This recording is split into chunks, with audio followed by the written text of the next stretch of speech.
বেশ কিছুদিন আগে শুভশ্রী গাঙ্গুলী এবং পরিচালক রাজ চক্রবর্তীর সম্পর্ক ভেঙে গেছে। এ নিয়ে পরিচালক রাজ চক্রবর্তী মুখ ফোটালেও শুভশ্রীর কোনো মন্তব্য পাওয়া যাচ্ছিল না। অবশেষে নায়িকা নিজেই জানালেন সম্পর্কের ইতি টানার আসল রহস্য। ভারতীয় সংবাদ মাধ্যম আনন্দবাজারকে দেয়া এক সাক্ষাৎকারে তিনি জানিয়েছেন, কেন সম্পর্কটা শেষ হলো, কিসের জন্য, সেই প্রশ্নটা আমি নিজেকে করতে চাই না। যেদিন ব্রেকআপ হয়েছিল তারপর থেকে ওই প্রশ্নটা আমার কাছে নিষ্প্রয়োজন। আর রিলেশনশিপে ব্রেকআপ কি খুব অস্বাভাবিক? আমি শুধু রাজের সঙ্গে কাটানো সুন্দর মুহূর্তগুলোই মনে রাখতে চাই।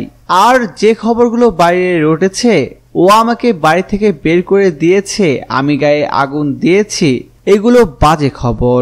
রাজ সম্পর্কে প্রশ্ন করা হলে শুভশ্রীর উত্তর, I respect him, he is a very nice human being বললে কম বলা হয়।